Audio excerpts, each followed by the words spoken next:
यथार्थ अवकल समीकरण बनाना। यथार्थ अवकल समीकरण पहले तो आपके पास थी कि ऐसे क्वेश्चन थे कि यथार्थ अवकल समीकरण थी और फिर उसे सोल्व किया जाता था। अब स्थिति ऐसी है कि यथार्थ अवकल समीकरण बनाने के लिए समाकलन गुणांक की बात हुई थी। तो समाकलन गुणक होता क्या है वो मैंने समझाया था आपको, फिर हमारे पिछले वीडियो में आपको देखना होगा। अब बात आती है कि कुछ नियम भी है, और इससे पहले हमने पढ़ा था निरीक्षण विधि से अवकल समीकरण को हल करना। निरीक्षण विधि में आपको सीधा नजर आ जाता है किसका भाग लगाना, किससे इंटू करवाना, और फिर व्यवस्थित करते हैं तो हमारे पास उसका सॉल्यूशन मिल जाता है। लेकिन इसके नियम में बात करें तो 5 नियम है, मैं आपको नियम बताऊंगा। उससे पहले इससे रिलेटेड हमारे जितने भी वीडियो है फर्स्ट ऑर्डर और फर्स्ट डिग्री से रिलेटेड, प्रथम घात और प्रथम कोटि की अवकल समीकरणों को सरल करने के हम लास्ट स्टेज पर आ चुके हैं। तो उससे रिलेटेड जितने भी हमारे वीडियो हमारे चैनल पर उपलब्ध है, आप देखें और अच्छे से समझने का प्रयास करें। यदि नहीं समझ में आता है तो कमेंट्स करें, मैं आपके लिए और अच्छे से समझाने का प्रयास करूंगा।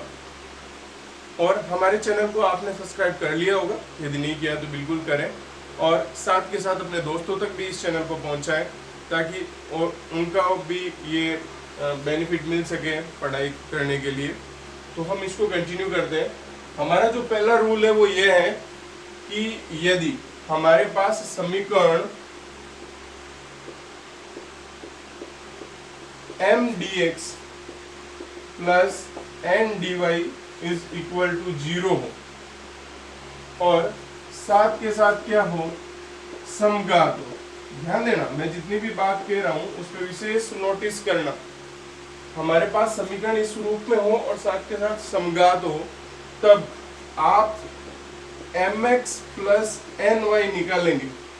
यदि ये 0 नहीं होता है तब नियम के अनुसार जो फर्स्ट नियम है वो ये कहता है कि इंटीग्रेशन फैक्टर, अपन इंटीग्रेशन फैक्टर का ही ज्ञात कर रहे हैं, rule of the finding the integration factor. आप समाकलन गुणक के नियम ही निकाल रहे हो तो इंटीग्रेशन फैक्टर हो जाएगा 1/mx प्लस ny। ठीक है, जैसे आपके पास यहाँ पर 0 नहीं है, कहने का अर्थ है यहाँ पर x² y² या xy आ गया तो वो 1/xy या फिर 1/x² y², उसका क्या हो जाएगा, समाकलन गुणांक। फिर हम इस समीकरण को इससे गुणा करवा देंगे, ये समीकरण यथार्थ अवकल समीकरण बन जाएगी। और फिर यथार्थ अवकल समीकरण का तरीका हम जानते हैं, एग्जाम्पल करवाऊंगा तो मैं और एक आ जाएगा, देखो। या फिर इसी के में यदि ये ध्यान दे, यदि mx plus ny is equal to 0 आ जाए, दूसरी स्थिति भी तो देखनी है। तो ऐसी स्थिति में हम क्या कहेंगे, देखो mx is equal to minus का ny, तो जहां पर m/n is equal to minus का y/x रखा जाएगा। ये m/n इस समीकरण में रखूंगा, ध्यान दीजिएगा, इसको मैं यूं लिख सकता हूं m/n dx plus dy is equal to 0। तो ये रख दूं तो माइनस y dx अपॉन में x रख दूं dy इज इक्वल टू 0। तो ये हो जाएगा माइनस dx प्लस का x dy is equal to 0। हाँ जी, तो ये होगा, देखो x dy is equal to y dx और dy अपॉन में y dx अपॉन में x, इसको सॉल्व करेंगे तो log y is equal to log x plus log c, तो log y is equal to cx log में और y is equal to क्या आ जाएगा, cx। दोनों स्थिति आप समझ पाए होंगे कि यदि हमारे पास ये मान 0 आता है, 0 नहीं आता है, तो ऐसी स्थिति में इंटीग्रेशन फैक्टर ये लेंगे और फिर यहाँ इससे इंटू करवाएंगे, यथार्थ अवकल समीकरण बन जाएगी। उसे यथार्थ अवकल समीकरण को सरल करने की विधि से सरल कर लेंगे। यदि ये 0 आ जाता है तो ये तो मैंने तरीका बताया कि ये होता है, बाकी आपको सीधा ध्यान में रखना है कि y = cx उसका आंसर हो जाएगा, जो भी अपने पास क्वेश्चन होगा।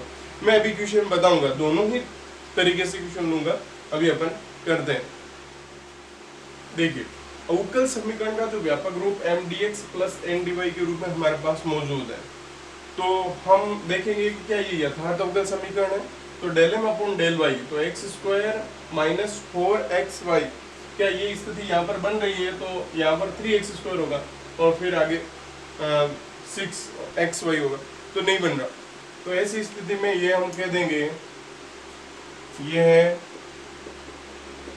यथार्थ नहीं है, लेकिन आपके समघात जरूर है।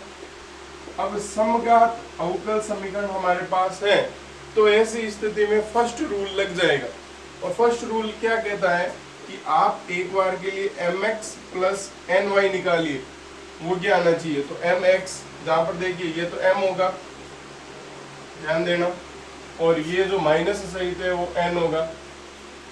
तो mx देखो, x² y - 2xy² plus y into ये, तो मैं इसे कहूँगा -x² y।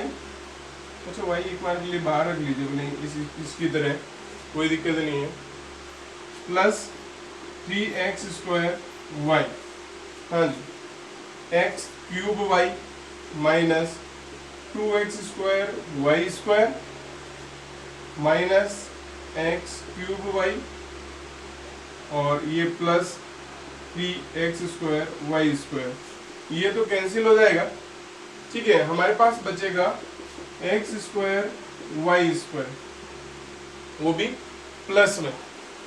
तो हम क्या देखते हैं कि हमारे पास mx + ny का मान 0 के इक्वल नहीं है। तो यदि 0 के इक्वल नहीं है, तो इस अनुसार से इंटीग्रेशन फैक्टर क्या हो गया, 1/mx + ny के इक्वल, जो कि 1/x² y² हुआ। अब इसका आप इंटू करवा दीजिए इसे, क्योंकि समाकलन गुणक ही उसे कहते हैं यदि आपके पास ऐसा व्यंजक हो जिसको समीकरण से गुणा करवाने पर यदि वो यथार्थ बन जाए, तो ऐसी स्थिति में इसे समाकलन गुणक है तो वो यथार्थ बना देगा। तो इसको मैं इंटू करवा रहा हूं, x² y - 2xy² upon x² y² dx minus x³ - 3x² y upon x² y² dy = 0। Solve करें इसे, देखो क्या आएगा, 1/y minus 2/x dx minus, हाँ जी, ये हो जाएगा x/y² माइनस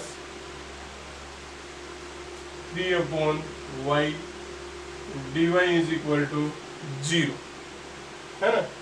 तो अब देखो इस अनुसार से अब ये m हुआ अब वापिस, और ये n हो गया, ठीक बात है ना। अब आप ∂m/∂y निकालिए, तो ये होगा माइनस के 1/y²। क्या ये ही ∂n/∂x है, तो बिल्कुल ये तो 0 हो रहा है, और यही आपके ∂n/∂x हो जाएगा। ये n है, इसका आप x के सापेक्ष आंशिक अवकलन करोगे तो -1/y² रहेगा। तो ये यथार्थ होगी नहीं होगी, तब यह यथार्थ समीकरण है।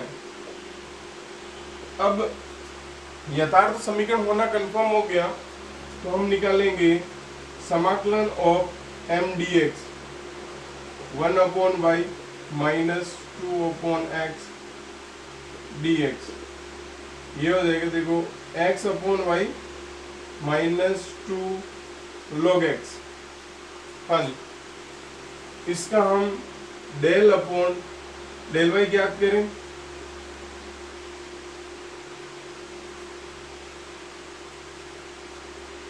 ये आ जाएगा हमारे पास माइनस के एक्स अपॉन वाई स्क्वायर। हाँ जी, अब अगला step n minus del upon del Y M D X होता है। तो n हमारे पास ये है minus X upon Y square plus 3/y। देखो इसमें तो माइनस है लेकिन ये माइनस प्लस हो जाएगा x अपॉन वाई स्क्वायर, ये से ये कैंसिल, हमारे पास बचेगा 3/y। और इससे अगला स्टेप होता है कि समाकलन of n minus del upon del Y समाकलन of M D x D Y. तो 1/y dy, तो 3 log y। और उससे अगला स्टेप क्या होता है देखें, समाकलन of M D x plus समाकलन of n minus del upon del Y समाकलन of D x D Y is equal to समाकलन ऑफ एम डी एक्स ये रहा x upon Y minus 2 log x plus का 3 log y। बस यही हमारा इस क्वेश्चन का सॉल्यूशन है। अब देखें आप अच्छे से, ये यहां से देखा जाए तो आगे की जो विधि है वो हमने कई क्वेश्चनों में कर रखी है। बात करूं मैं यहाँ तक की, तो रूल यहाँ तक ही लागू होता है, बाकी जितने भी अपन क्वेश्चन पढ़ेंगे या रूल पढ़ेंगे उसमें ये ही विधि अपनानी है। तो जो भी नया टॉपिक आता है उसमें मात्र और मात्र 3 या 4 लाइनें ही सीखनी होती है, ज्यादा कुछ नहीं होता, बहुत इजी होता है। फर्स्ट रूल और फर्स्ट रूल के एग्जाम्पल के बाद हम लेते हैं सेकंड रूल। और सेकंड रूल आपके क्या है वो देखते हैं। हमें यदि दी गई समीकरण M D x plus N D Y के रूप में हो, और ये भी किस तरीके की वो ध्यान दीजिएगा, f1 xy y dx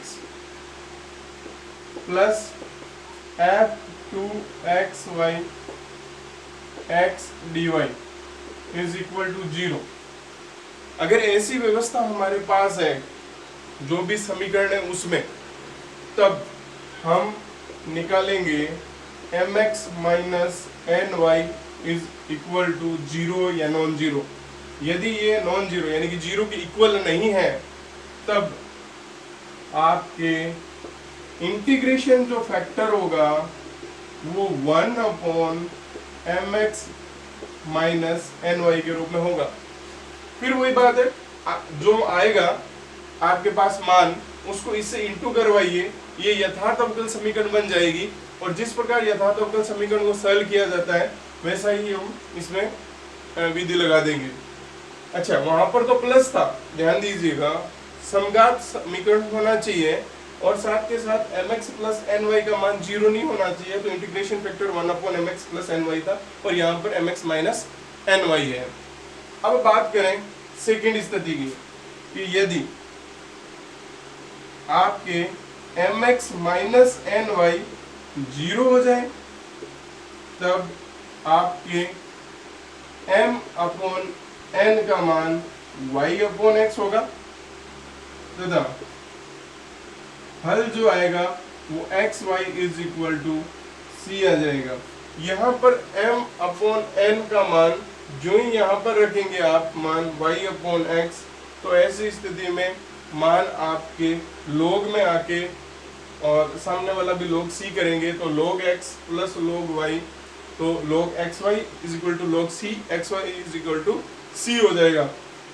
यही जो भी आएगा उसका सॉल्यूशन हो जाएगा। अब मैं इससे रिलेटेड आपके एग्जांपल लेता हूँ वापस। यहाँ पर अच्छे से वापस समझना, एक्स वाई के रूप में होना चाहिए, फिर वाई डी एक्स, मान एक्स वाई के रूप में होना चाहिए, फिर एक्स डी वाई। देखो मैं एग्जांपल बताता हूँ आपको पहले इसके साथ, फिर करेंगे इसको, सोल्व तो बाद में करूंगा, पहले मैं एक एग्जांपल लेता हूँ, ठीक है। हाँ जी, देखो यहाँ पर यदि ये देखो X Y minus 2x square Y square Y D x plus यहाँ पे एक्स वाई के रूप में होना चाहिए, तो ये लो X square Y square plus 4x cube Y cube X D Y is equal to 0। तो ये जो है ना f1 एक्स वाई के रूप में होगा और ये है जो f2 एक्स वाई के रूप में होगा और वाई डी एक्स और एक्स डी वाई। बस इस तरीके का आपके पास क्वेश्चन आएगा और फिर हम इसमें से mx माइनस ny का निर्धारण करेंगे कि वो 0 है कि नहीं 0 है। यदि 0 है तो xy is equal to c उसका सीधा उत्तर हो जाएगा और यदि 0 नहीं है तो इंटीग्रेशन फैक्टर निकाला जाएगा और फिर यथार्थ अवकल समीकरण से इसको सरल किया जाएगा। रूल नंबर सेकंड का हम एग्जांपल देखें तो हमारे पास ये है X Y square plus 2x square Y cube D X और ये, तो हमारे पास एफ एक्स वाई और एफ 2xy और होना चाहिए। तो देखो यहाँ से y कॉमन लें तो X Y plus 2x square Y square Y D x plus यहाँ से x कॉमन लिया जाएगा तो X Y minus X square Y square X D Y is equal to 0। तो अब क्या स्थिति है, देखो ये f1 एक्स वाई और ये हो जाएगा f2 एक्स वाई के रूप में, ठीक बात है। अब हम इसका इंटीग्रेशन फैक्टर निकालेंगे। इंटीग्रेशन फैक्टर के निर्धारण के लिए हमारे पास क्या है, ऐसी स्थिति जब भी बनती है तो mx माइनस ny होनी चाहिए। अच्छा, इससे पहले मैं यदि ये जाऊं तो समघात है नहीं, यथार्थ नहीं है और साथ के साथ समघात भी नहीं है, तो समघात नहीं होने के कारण से हम दूसरे रूल में जाएंगे। यहाँ पर ये मान बनाते हैं अपन, x से इसको इंटू करवाओ तो ये एक्स वाई हो जाएगा, एक्स वाई को एक्स वाई से तो एक्स स्क्वायर वाई स्क्वायर, इसको एक्स वाई से तो प्लस के 2x cube Y cube minus N Y, N ये है देखो m, तो ये काम करेगा, n का काम ये करेगा, तो माइनस n y है, तो यहाँ एक्स वाई और एक्स वाई का इंटू एक्स वाई से तो X square Y square minus ले रहे हो तो ये plus X cube Y cube, हाँ जी ये कैंसिल, आपके पास बचा 3x क्यूब वाई क्यूब जो कि 0 के बराबर नहीं है। अब यदि ये 0 के बराबर नहीं है तो हमारे पास इंटीग्रेशन फैक्टर बन जाएगा 1/mx माइनस ny के रूप में, जो कि होगा x cube 1/3x cube y cube. इसको इंटू करवा दीजिए इस मेन समीकरण से, देखो 1/x क्यूब वाई क्यूब से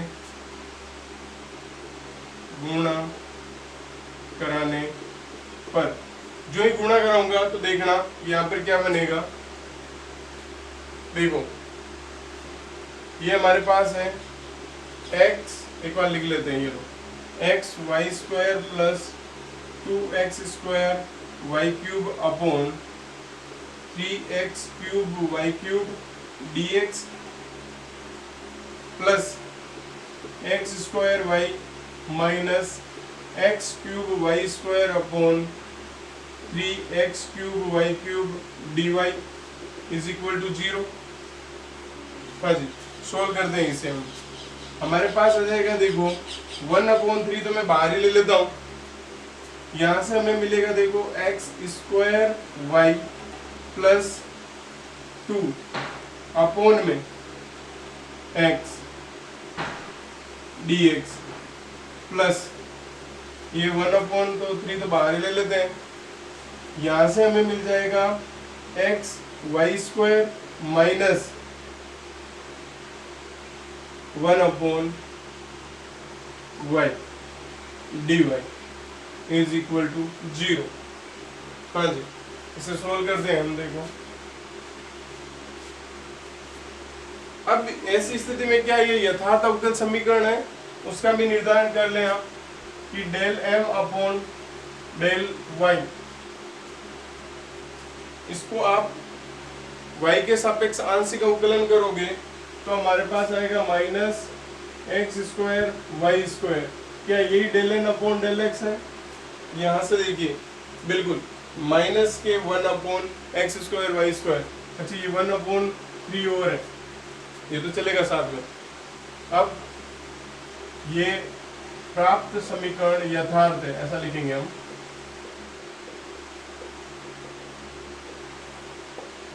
अब जब प्राप्त समीकरण यथार्थ हुई तो mdx निकाला जाएगा समाकलन of 1 upon 3 1 upon X square Y plus 2 upon X dx। हाँ जी, ध्यान देना कि 1 अपॉन एक्स का अवकलन होता है माइनस 1 अपॉन एक्स स्क्वायर, और यदि मैं माइनस सहित ही 1 अपॉन एक्स ले लूं तो इसका वापस समाकलन क्या हो जाएगा?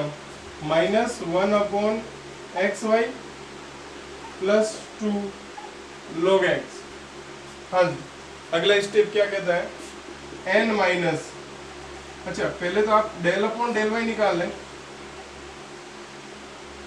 एम डी एक्स समाकलन हो। हाँ जी, ये आ जाएगा इसका y के सापेक्ष आंशिक अवकलन।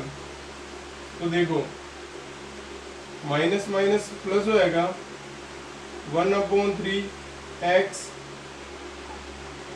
Y square. ठीक है, अब मैं यदि ये कहूँ n माइनस, तो ध्यान दें n आपके पास कितना है, ये रहा डेल अपॉन डेल वाई समाकलन of M D X is equal to 1 upon 3 1 upon X Y square minus 1 upon Y, और यहाँ से ये माइनस, और ये मान आपके पास ये रहा 3 बार 1 अपॉन 3 बाहर चल रहा है, तो ऐसी स्थिति में मैं इतना ही लिख दूँ इसको, क्योंकि होल आप ब्रैकेट में लिख रहे हो, इसको कैंसिल, ये आ जाएगा माइनस 1 अपॉन 3 वाई। अब हम इसका समाकलन कर देंगे del upon del Y M D x D Y, तो ये आ जाएगा आपके पास माइनस के 1 अपॉन 3 log वाई। ठीक है, अब आगे के जो स्टेप बचे हैं वो तो बहुत इजी हो जाते हैं, क्योंकि हमें सीधा सीधा लिखना है समाकलन of M D x plus जो ये मान आया समाकलन of n minus del upon del Y समाकलन of M D x D Y is equal to 0 होता है। तो m समाकलन ऑफ एम डी एक्स, देखो यही तो है 1 upon 3 minus 1 upon X Y plus 2 log x। ठीक है,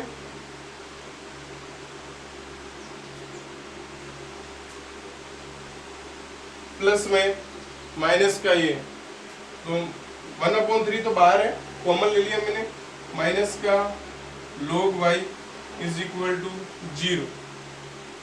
देखो इसे और आगे सोल्व करें तो हम इस प्रकार लिख सकते हैं X Y plus x square minus log y is equal to 0। ये 1 अपॉन 3 माइनस के 1 अपॉन एक्स वाई प्लस के log X square Y is equal to 0। ठीक है।